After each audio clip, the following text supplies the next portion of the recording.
खुलुमबाय रायजोफोर आं बे समाव मोनसे गोनांथार आपडेट लानानै फैलायबाय रायजोफोर 9 थाखो आरो 10 थाखोआव फरायनाय फरायसाफोरनि थाखाय मोजां खौरां आसाम आयेन आफादनि बुंथिगिरि मानगोनां बिस्वजित दैमारिनि नाजानायाव आरो बन्दराम दैमारिनि मेमोरियेल ट्रास्टनि मददजों बर' आरो असमिया राव सानखान्थि आरो बिगियान आयदायाव 9 थाखो आरो 10 थाखोआव फरायनाय फरायसाफोरनि हेफाजाब जानाय बायदियै गियाननि फुंखा मुंनि मोनसे एन्ड्रइड मबाइल एप बेखेवनानै होयो रायजोफोर नोंथांमोना स्क्रिनाव होनायखौ नायनानै लादो रायजोफोर नोंथांमोना नुखाबाय नङा होमबा रायजोफोर नोंथांमोनाबो बे एप्सखौ डाउनलड खालामनानै लादो आंबो डाउनलड खालामगासिनो दं प्ले स्टोराव थांनानै गियाननि फुंखा लिरब्लानो नोंथांमोना प्ले स्टोरावहाय बे एप्सखौ मोननो हागोन बे एप्सनि मुङानो जाबाय गियाननि फुंखा So, मानोथो गोबाव खालामबाय थानो नङा होमबा नोंथांमोनाबो प्ले स्टोराव थांदो प्ले स्टोराव थांनानै नोंथांमोना गियाननि फुंखा लिरब्लानो बे एप्सखौ मोननो हागोन बे एप्सनि मुङानो गियाननि फुंखा स' रायजोफोर बे समावहाय मानगोनां बिस्वजित दैमारि बिथाङा मा बिबुंथि होदों नोंथांमोना बिथांनि सुंद' बिबुंथि होनाय भिडिअ क्लिप्सखौ जोबजासे नायनानै लादो मोनसे जोंनि फरायसा फरायसुलिफ्रा जायफ्रा गामि ओनसोलाव फरायो जोंहा गोबां सरकारिफोरानो जा बा गुबुन भेन्सारानो जा बा प्राइभेटआनो जा फ्राय जोंहा माखासे अभाब दं मोनसेया जाहैबाय फोरोंगिरिनि अभाब मोनसेया जाहैबाय रांखान्थिनि जेंना मोनसेया जाहैबाय फोरोंगिरिखौनो मोना खायफा खायफा जायगायाव आरोखि ओंखायनो समय मथे कर्सआ थांस्लाबा बेनिखायनो एपनि दारै माने मबाइल एपनि दारै मबाइलावनो गासिबो क्लासफोरखौ जाहाथे मोननो हायो बयनिख्रुइ इम्पर्टेन्टआ क्लास 9-10 जोंनि फरायसा फरायसुलिनि थाखाय ओंखायनो 9-10 नि मेथ्स आरो साइन्सखौ दा माने एप डेभेलप खालामनाय जादों बेवहायनो गासै कर्सफोरखौ बुजायनाय गासै बेखौ मोनजोबगोन आरो बे एपनि गेजेरजों फरायसा फरायसुलिया मोनसे जगाजगखौ लाखिबाय थानो हागोन जिखुनु सोंथि बेवहाय सोंथि जुदि होयो लिरो अब्ला बिनि फिननायखौ मोनगोन आरो सानफ्रोमबोनि बायदिसिना गोदान गोदान आपडेट बे बुस्थुफोरखौबो बे एपआव मोनबाय थागोन नायबाय थानो हागोन खालि 9-10 नि फरायसा फरायसुलि नङा जायफ्रा UPSC APSC आरो थार्ड ग्रेड फर्थ ग्रेडनि इन्टारभिउ होगोन बिसोरबो कारेन्ट एफेयार्सखौ बेवहायनो मोनबाय थागोन आरो बायदिसिना सोंथिनि फिननायखौ बेवहायनो मोनबाय थागोन बायदिसिना कुइसन पेपाराबो बेवहायनो आपल'ड जाबाय थागोन आगोलफोरनियाबो मारै मारै कुइसन फैयामोन बिनि एन्सारफोरखौबो मोनगोन आरो गोसोआव माबाफोर सोंथि दङब्ला बे सोंथिखौ जुदि सोङोब्ला बिनि फिननायखौबो बे एपनि माने दारैनो मोनगोन खारन बेखौ जायफ्रा सालायबाय थागोन बिसोरो गासिबो बेफोर प्रब्लेमखौ सल्भ खालामनानै होबाय थागोन गतिके आं मिजिंथिदों बे एपखौ बाहायोब्ला बर' फरायसाफ्रा गोबां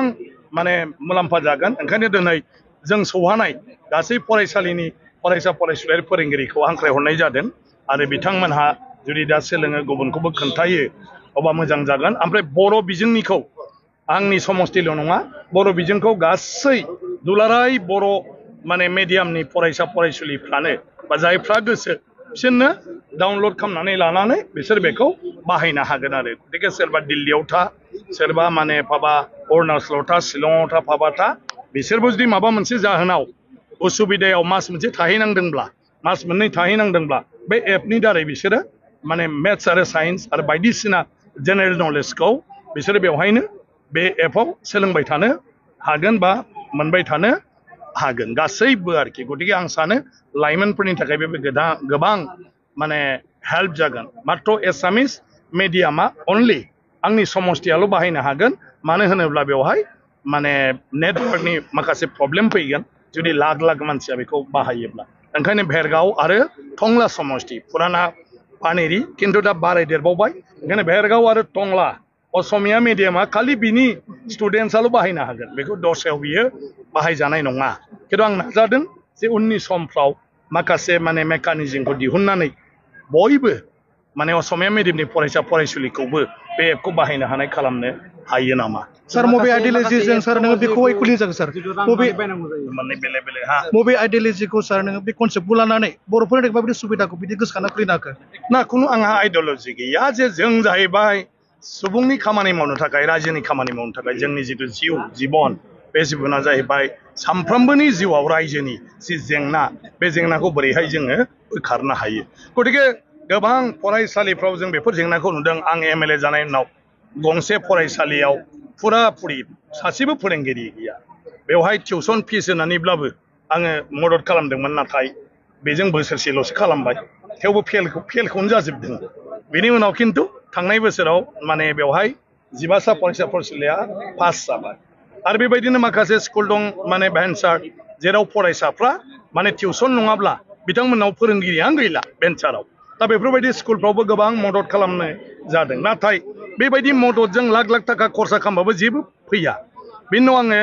मोनथिनो मोनबाय जोंना बेखौ जायफ्रा डेभेलप खालामदों बिसोर आंनो सलिउसनखौ होबाय जे जों ओरै खालामनो हायो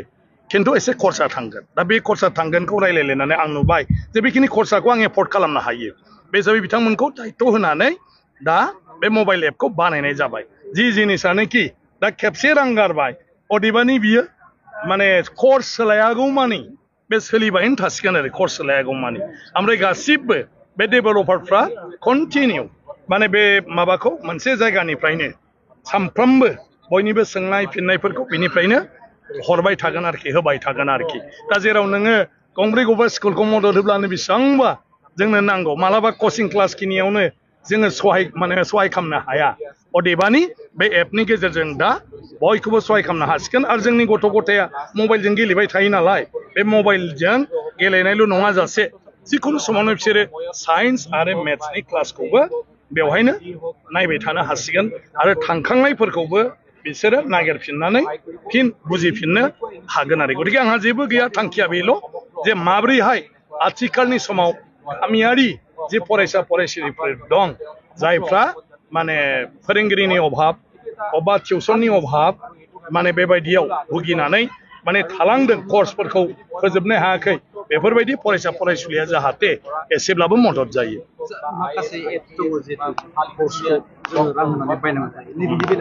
बेवहाय फ्रि बेवहाय खुनु रां होनो नाङा गतिके बेवहाय खुनु फैसा नाङा बे एपआव बेखौ बे इजियावनो डाउनलड जाजोबगोन गासिबो गतिके बेवहाय खुनु थाखा फैसा होनांगौ गैया फिस होनांगौ गैया सार मोनसे लास्ट सोंथि खालामो सार गोबाङानो बेबायदि जोंनि बर'फ्रा फरायदोंल' थोङैनो नाथाय फिउचारनि थाखाय गोबां साननो रोङाखै आरो ग्रेजुवेसनजों थांनांगौ फारसे लानांगौ होनना सानो एपिएससि इउपिएससि खालामनो थाखाय मा खालामनांगौ सार मानोना बिनि थाखाय जोङो गुदियावनो बिमा बिफाया माने साननांगौ मोनसे सिमां नुनांगौ जे फिसाखौ मा खालामनो लुगैमारदों डक्टर खालामनो ना इन्जिनियार खालामनो ना अफिसार खालामनो ना बिजनेसमेन खालामनो मायाव इन्ट्रेस्टेड आरो बे लाइनखौ खालामनांगौब्ला मा साबजेक्टफोरखौ गोसो होनांगोन बबे कर्सखौ बेबायदि जोङो फार्स्टआव गार्जेन खारन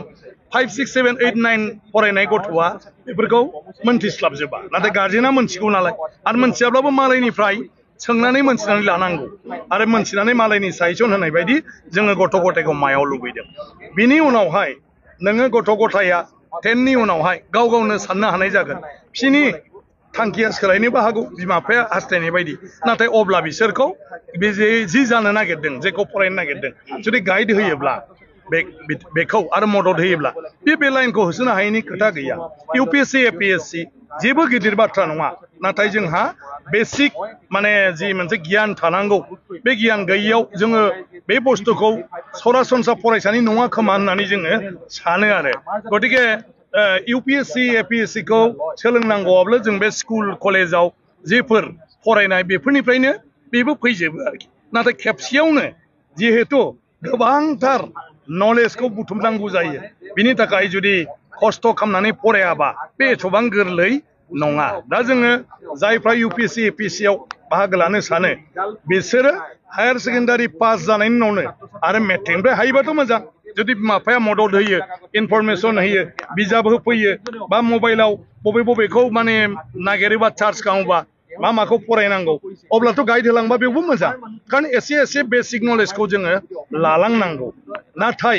डिग्रियाव फरायजेननायनिफ्रायनो जोङो बेसिक माखासे बिनि कर्सफोरखौ जोङो सोलोंलांनांगौ लेखाखौबो फरायलांनांगौ खारन नों जुदि इउपिएससि एपिएससि होनोब्ला ग्रेजुवेटआनो नोङो क्वालिफाइड बेवहाय खुनु पार्सेन्टेजनि खोथा गैया मेरिटनि खोथा गैया ओंखायनो सिम्पल नोङो फार्स्ट क्लास 60% टारगेट लाबानो जाबाय 45आव सेकेन्ड क्लास पास जाबाबो जेबो नङा नाथाय नोङो इउपिएससिनि थाखाय जुदि एसे प्रिपेयार जाखायोबा ग्रेजुवेट जानाय लोगो लोगोनो नोङो इउपिएससियाव माने प्रिलिमिनारिखौ हाखायोबा 1 बोसोर उनावनो नोङो माने मा होनो प्रिलिमिनारिखौ हैनो हानाय जाबाय प्रिलिमिनारियाव जि माने एग्जाम जायो बेखौ बोसोरसेयावनो हैनो हागोन अदारवाइज UPSC APSC नि कर्सआ जेनेरेलि 2 बोसोर होननानै साननानै लानाय जायो जोंनाव गोबां कनसेप्टफ्रा दा एसे माने माबाजोब आद्राजोब जों माने कोचिंआव थाङो कोचिंआव हरो दा सुपार 50 ना अदेबायनि जों बोसोरसेनिल' होदों आरोखि खिन्थु बोसोरसेजों नोङो UPSC नि APSC नि प्रिपारेसना जाजोबनो हाया ओंखायनो बोसोरसेनिल' होननानै जों साननानै लायोब्ला खेबसे गादलिनबाय थाय आरो बारे बारे जों नाजानो हानाय नङा ओंखायनो कर्सआ बोसोरनै माने मिनिमाम आरोथ' बोसोरथाम आरो मोजांबाव जेन'बा खिन्थु बैसोनि खोथा थाहैयो खैबार एग्जाम होगोन बिनि खोथा थाहैयो ओंखायनो जोङो गासिबो बेसिक बुस्थुफोरखौ जोङो हायार सेकेन्डारि पासनिफ्रायनो बेफोरखौ नागिरनांगौ खारन ग्रेजुवेटनि उनाव नों मा मावगौ आरो हायार सेकेन्डारिनिफ्राय नोङो लाइन